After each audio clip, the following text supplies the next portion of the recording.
The thing is, life is difficult for everybody.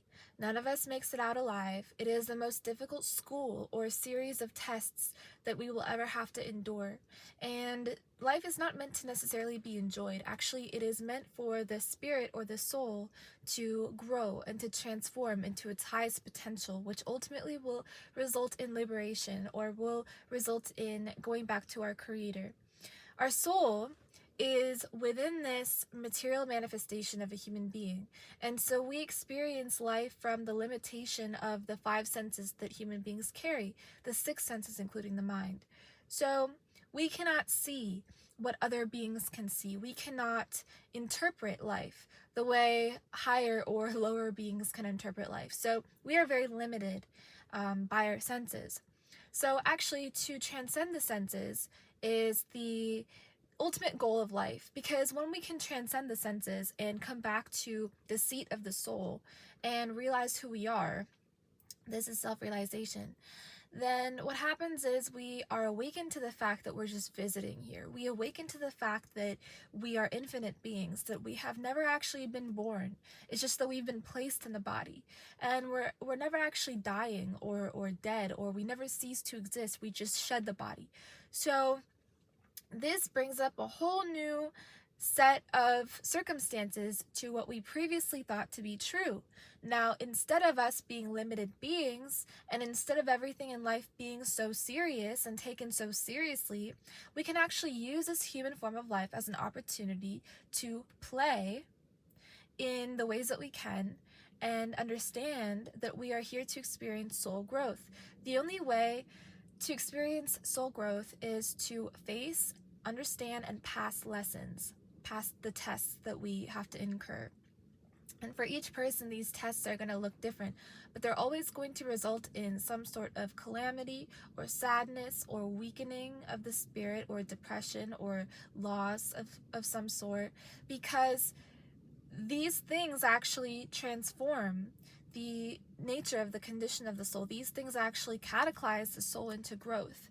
Comfort will not catechise the soul into growth, right? Which is you. You are the soul. So comfort will not catechise you into growing. It will not, make you change or transform or ascend or expand in any way. It's only through pain and strife and suffering that when we meet it head on with courage and with resolve and with a lack of a fear, and we actually allow for ourselves to go through pain, deep pain, that's when we change. We change on a chemical level, we change our DNA, and all of this is a result of the soul actually changing and transforming. So things happen at a soul level, change happens at a soul level. And then the outer body starts to change, the DNA starts to change, even the mind starts to change or expand. And pain for the sake of pain is useless. Suffering for the sake of suffering is useless. It should always be seen for what it is, as a catalyst, as a spark for growth, as an ignition for inner growth, for transcendence, for transcending the pain. And we can only transcend pain when we learn what it is. I'll give you an example.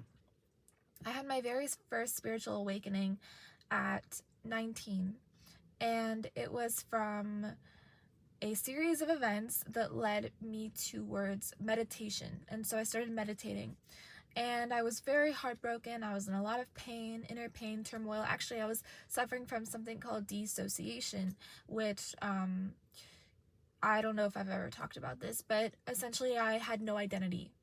So I didn't know who I was. So this was after my first year of college. This is my story. This was after my first year of college, and I was in a relationship that was destroying me. And I had no identity. I was lost. I didn't have any resolve, really, for anything. I didn't have any resolve to live or anything like that. And so I pretty much needed to know if there was a creator, because my first question for him would have been, and it was, why am I suffering so much? Like, why am I here in this body if I'm just suffering? What is the point of life? I needed to know. I needed to know so badly what the point of life was. If I was suffering when I was a kid, I was suffering as a teenager, and now I'm suffering as like a young adult. I really needed to know. So I spent a lot of time in solitude, poring over books, different religious books, and spirituality, quantum physics. Like, I looked into every sort of modality that could point me towards the direction of a creator. And then I started meditating, and I used frequencies to help me get into meditative states. And that's when something happened within me. I realized that, hey, like, I can actually withdraw my consciousness from my senses. I can actually focus inward, and I'm not like the body. Like, it hit me that I wasn't the body. And it hit me that, like, I wasn't pumping my own heart, you know? And I remember this realization just taking over me completely. And then a few days later, I went out with some friends, and I was in the back of their car, and I remember thinking, like, I know that I have caught contact with like some being that is keeping my heartbeat powered and pumping, you know. So what if I just try, like, in my thought, to connect to this higher power? And I was like in the back of a car with a bunch of people, like, it was really loud. We were like speeding down the highway, and I thought to myself, like, God, if you're real, like, show me this thing, you know, like, show me like a sign. And I immediately got like an answer. And that's when I realized that the power of the mind is beyond our comprehension, because we can ask things and we can receive things. Like, the mind is a neurotransmitter. That's what I realized. And so the response that I got was, okay, what do you want to see? Like, what sign do you want me to show you? And now, like, at this point, I was just gonna go for it. I was like, okay, regardless, like, I know I didn't just think that, like, it wasn't a conscious thought of an answer that I received. It was like a sudden download, if you will, or like a sudden, like, it wasn't even my, like, voice, like, in my head, like, it wasn't, you know. So I was like, oh my God, okay, I'm just gonna, like, go for this and, like, test it. Like, I wanted to test God, you know. So I said, okay, show me like a rose bush. And we were like on the freeway. Like, there was no way that, like, I would see a rose bush like out of nowhere, you know? And so I pictured it. I pictured what I wanted. I used visualization. So I imagined this like rose bush of red roses. That was like the first thing that I imagined. And then nothing. Like, I didn't get any like response, you know what I mean? And then a few minutes later, I changed it, and I envisioned like a rose bush full of white roses. And I was like, we're on the freeway, like, I don't know how this is gonna happen, but I'm just gonna keep the image in my mind of what I want to see, and I'm gonna keep the inquiry kind of like active within my consciousness, within my mind. So we exit the freeway, and as we're turning, because you know how when you exit the freeway, you have to like make a turn onto like side streets. So as we're turning, on the right hand side, I see a bush, okay?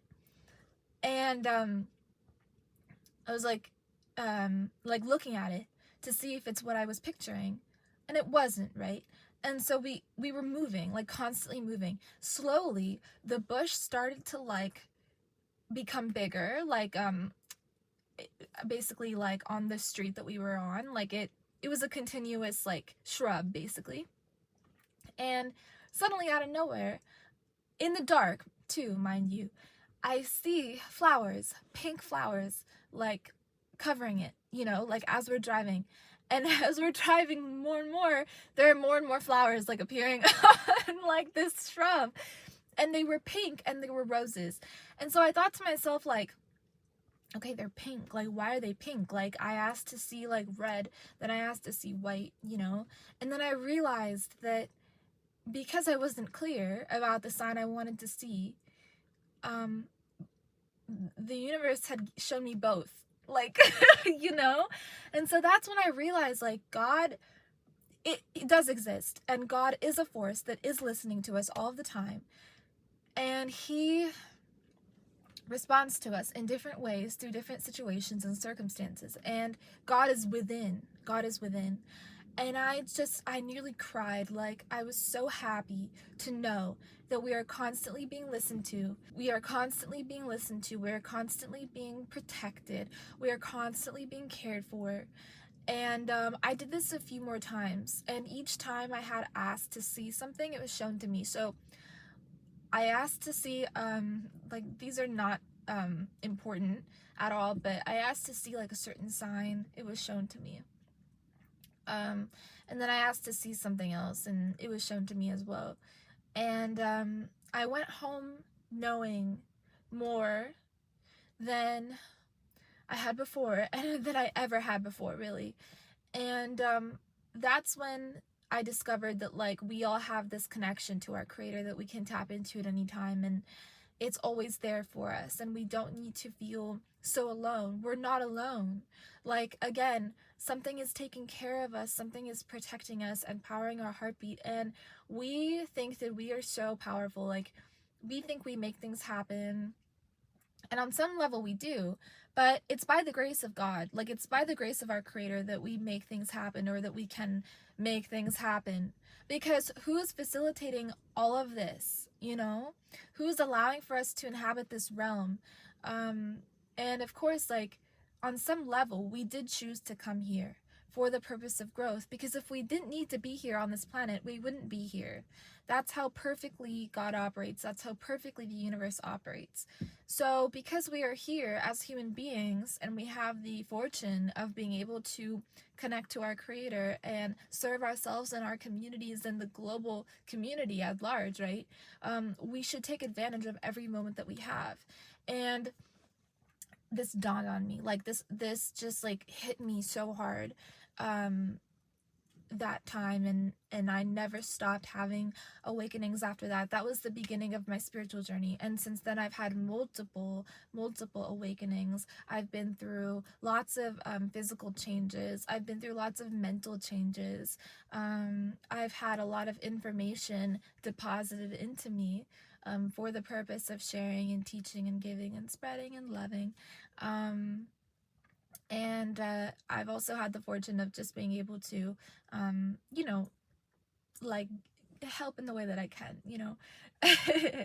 So yeah, I've tapped into what happiness is. I've tapped into, and, like, it was very difficult. My journey has not been easy at all. I went through the soul's journey, and I'm still on that path, and I went through multiple, like, dark nights of the soul, multiple just, like, horrific experiences that, you know, I will write someday in a book. It's actually, I'm working on it.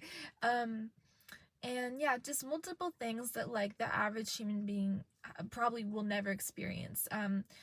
And I believe that it's for the purpose of being able to teach people and reach people and help people. And so I'm very honored to be able to share this with you today. I hope you guys enjoyed this synopsis and this little story of mine.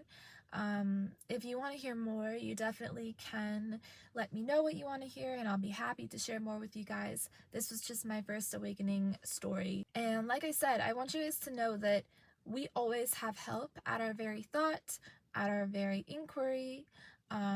We are always being listened to, protected, guided, like, we're never alone. And this is something I really needed to know. And also, I also want to say that everyone has the ability to tap in to their creator in the way that I did. You just have to really want to. You just have to really be dying to know, and it'll be showed to you. It'll be revealed to you. Ask and you'll be answered all the time. It's just, we don't even know that we're asking for certain things sometimes, especially when we think repetitive negative thoughts. You are asking. So be careful what you think. Be careful what you store within this very powerful neurotransmitter, and what you transmit outward with your energy and your thoughts and your vibration and your emotion too. Because there's no reason for us to be upset in this life. This life is not that long. Like I said, we are here to play. We are here to play in the sense of, understand that this is a school and understand that things are not that serious, but they should be used for soul growth and soul evolution. And to think of yourself as anything other than just a student here is ultimately delusion. So just understand that you are here for a short amount of time and make the best out of every moment and use every opportunity that you can to connect to God and to be led and to know that you are inherently good. You are a soul made of pure love, and you don't even know the beauty yet that you can create for yourself and for the world. So I hope you guys enjoy this video. I love you so much. If you enjoyed, be sure to give this video a thumbs up. Comment down below what your favorite part was. Subscribe to this channel for more. I love you guys so much. Talk to you in the next one. Peace.